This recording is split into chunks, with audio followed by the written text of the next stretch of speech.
Good morning. It is February 9th, 2020. You'll have to excuse this wild, crazy, woolly look today, but I just rolled out of bed. I got 2 readings today that I got to look after, so I wanted to get to this reading because I got a lot of messages over the last few days, and I feel that I need to honor the inner worlds and the guides that guide me to pass those along to you.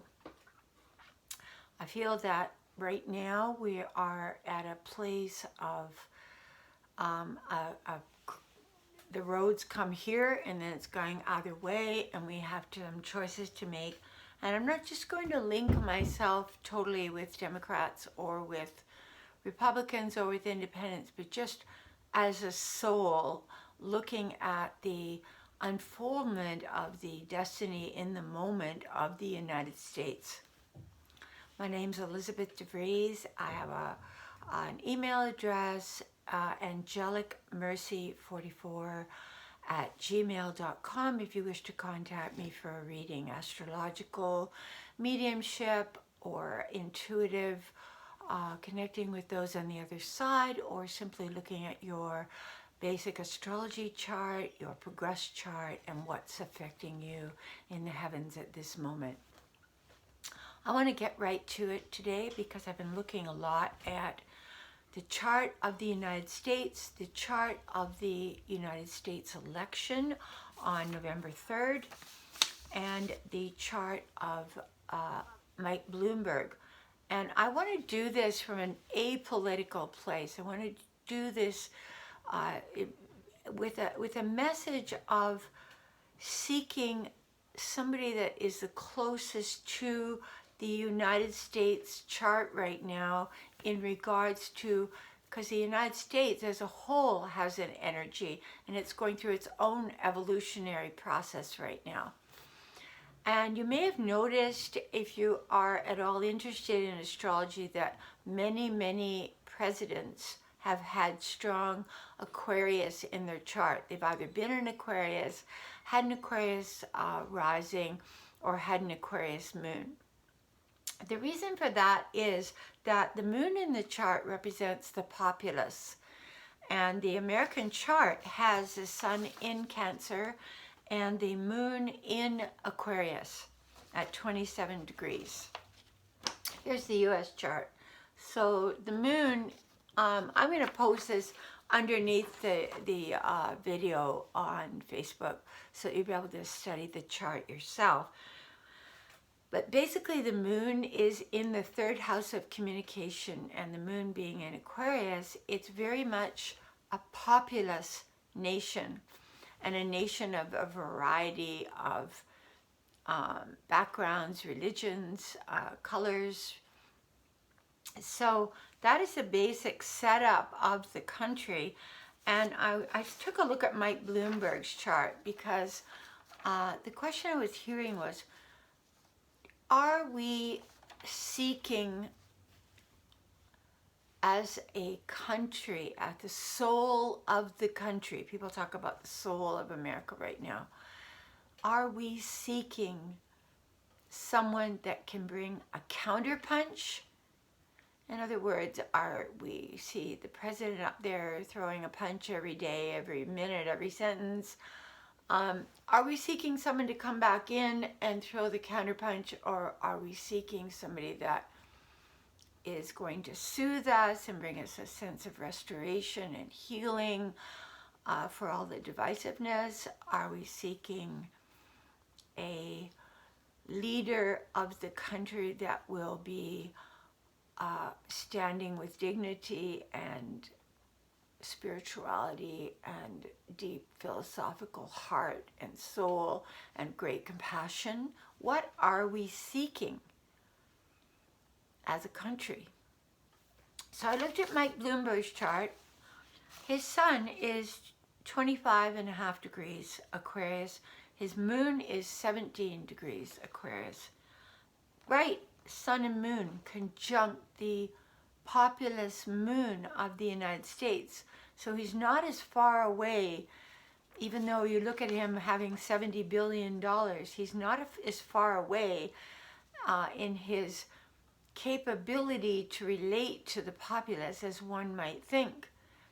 He's actually got a strong sense of populism within him, and a strong sense of duty to the country. So I looked over and I said, well, where is his Saturn? Where is his Uranus? Where is his Jupiter? Where is his Mars? Well, they're all sitting up in the house of Aquarius, in the sign of Taurus, and the sign of Gemini. So this man is incredibly Aquarian. You know, you can have an Aquarius sun, but you could still be not Aquarian because of all the other planets in your chart.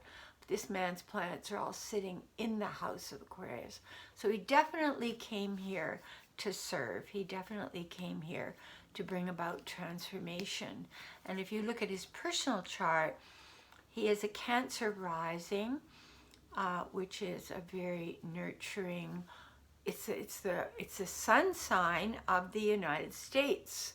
So his rising is relating to the sun and the Jupiter and the Venus and the Mercury of the United States.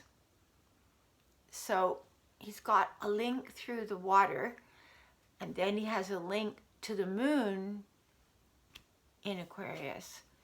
So, you know, the American moon in Aquarius, and his sun and moon in Aquarius, and his Mercury and Venus in Aquarius. So all of those are sitting on the moon of the United States, while all of the America's planets are sitting on the ascendant, or just behind the ascendant. That's a strong connection to his country and to what's needed for his country at this moment. The other thing I would say about him is he has Pluto in Leo in his first house. And because the rising sign is very late Cancer, the Pluto is quite close to the ascendant, and it's giving a very great Scorpio overlay.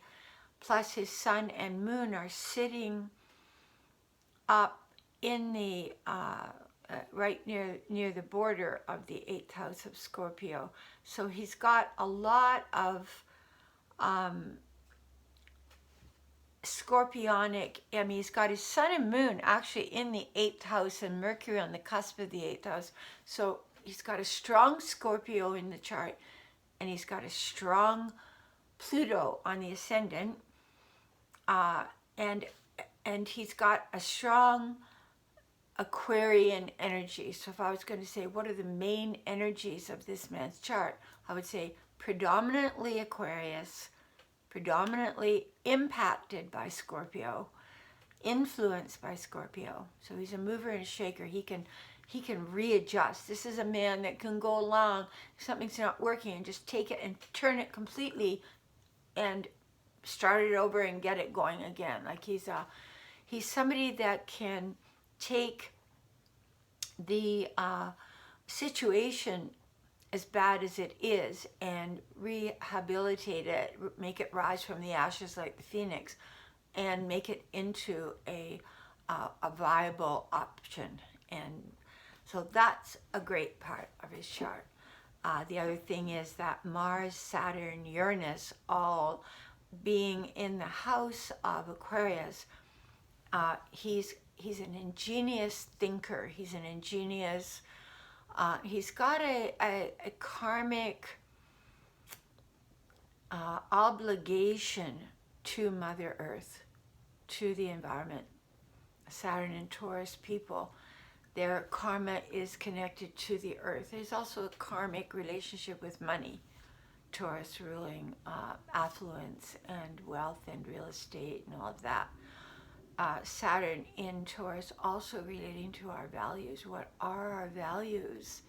How are we dealing with our values? Are we redefining our values? Are you karmically living up to your own values? The other thing is he has Mars in Taurus conjunct Saturn, so I would say there's an enormous force and discipline to his will to make money, and we've obviously seen that he lost money and then took great risks and made it again and kept making it. The other thing that we look at his midheaven, the midheaven is our profession, the midheaven is our job, the midheaven is how the world sees us.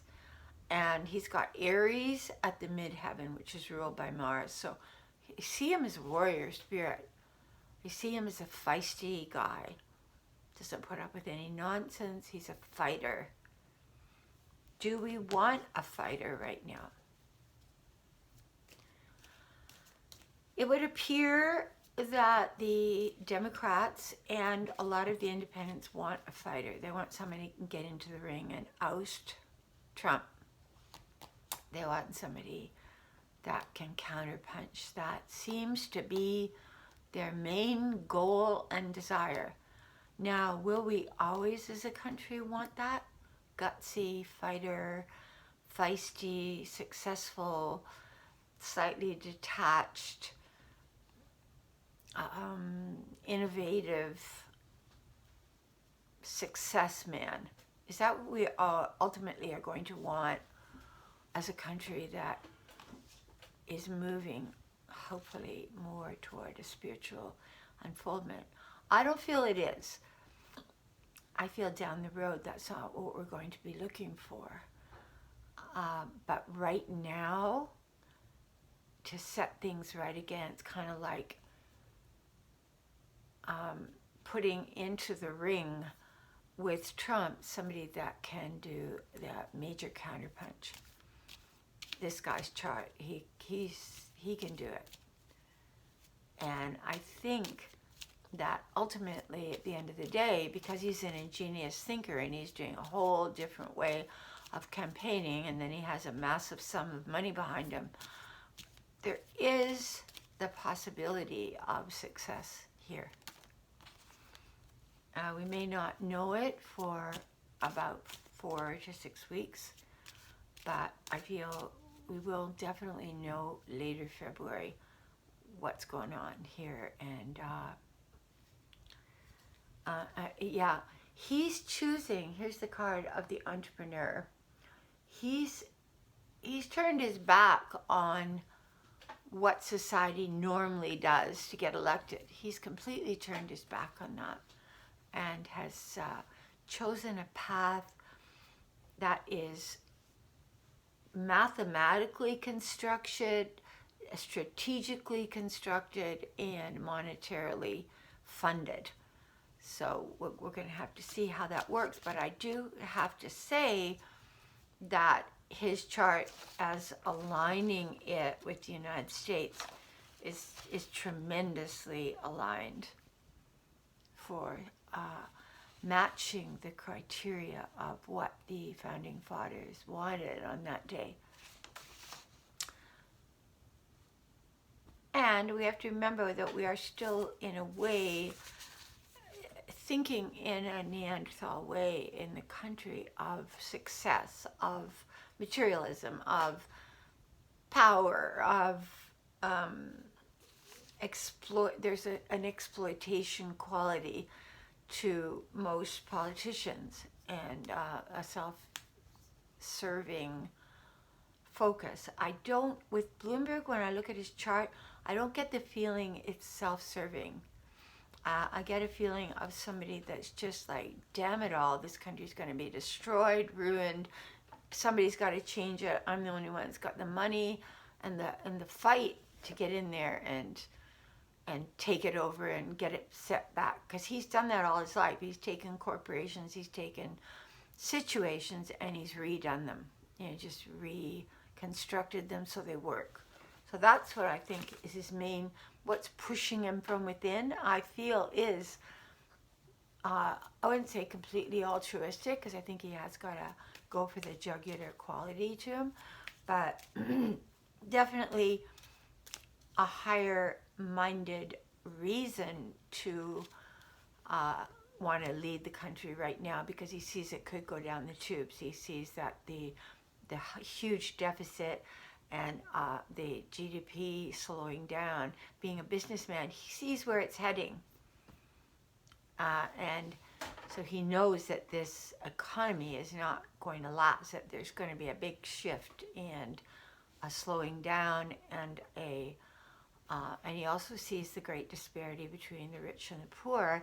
And he has been a man that's created a lot of jobs for people and taken new directions when he's seen where the world is heading and what is needed for the country to survive. The other thing is we're still at a place in society where there's an element of criminality associated with politicians. There's an element of buying things off, of the mafia power struggles and intimidations and big families behind the scenes controlling things. And we worship the mind. We have not moved to a state yet of worshiping or emanating from the heart and mercy and compassion and seeking a leader of divine capabilities. We're just not there yet. So this is more, I would say, with Bloomberg, a pragmatic choice than a spiritual, compassionate choice, although he does have the Cancer ascendant, which would bring forth a sense of caring for people and creating an umbrella of safety for them, and also great negotiating skills.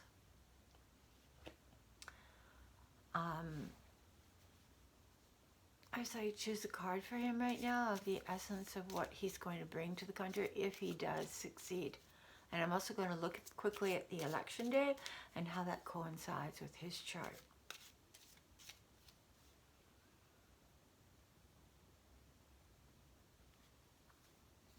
So I'm getting that there's a lot of instability and unrest in the country on the day of the election. Right up to the day of the election, there's not a sense of surety. But that is the Cancer card, and he is Cancer ascendant. So there is a relationship there that is showing positive opportunity. And the United States is ruled by Cancer. It is a Cancer sun. Cancer Jupiter, Cancer Venus, Cancer Mars. Not Mars, excuse me, Cancer Mercury. So that's a positive. Now I'm looking at the chart today of what is the election day. What's going on election day? Well, how's that going to affect Bloomberg's chart? Well, there are three positives for Bloomberg's chart, and that is he's got this Mars, Saturn, Uranus all in Taurus, and we have Saturn, Pluto, Jupiter all trining his midheaven, his 10th and 11th houses. So that's a good thing. That's giving him a boost. The sun being in Scorpio, it's always in Scorpio for the election. It's kind of interesting in this country that it's always in November. So it's always under the influence of Scorpio, which is why I think when we see the presidents chosen, we often see presidents chosen that are completely the opposite to the one we just had. It's like we don't seem to choose people of like mind, like character, like idealism.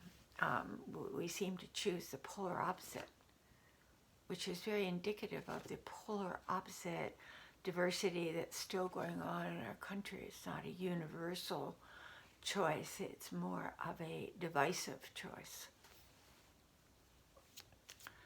The other thing that's going on is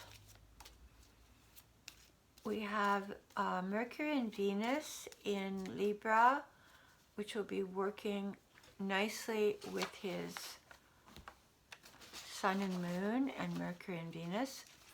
But the biggest thing I think is good is we've got this Mars in Aries, which is his midheaven planet. Mars is in Aries right up there beside it, so it's giving him a reinforcement.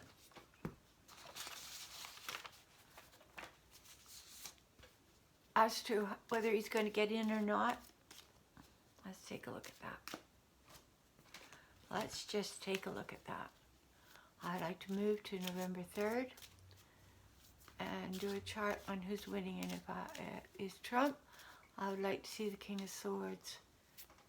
If it's Bloomberg, I'd like to see the King of Pentacles, or more Pentacles, more compared to Swords. This is a tough one. We've got a tight one coming up.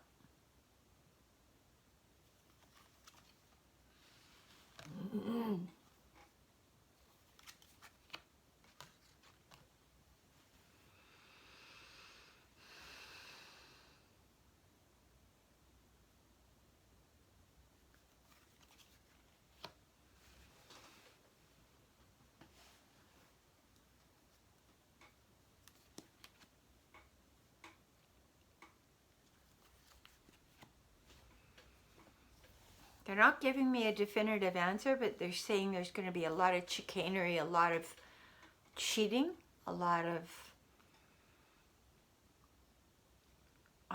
tampering, and a lot of nasty stuff coming down in that last 6 weeks before the election. It's going to be like we've never seen.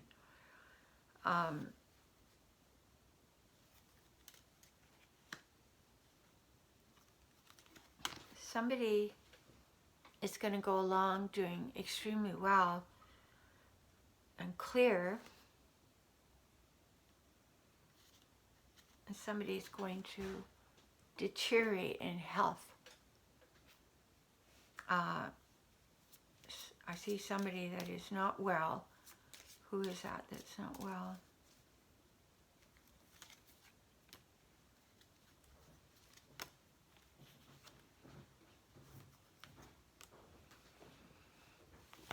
I feel one of the candidates is not well when they're running for president, and they have like a serious health issue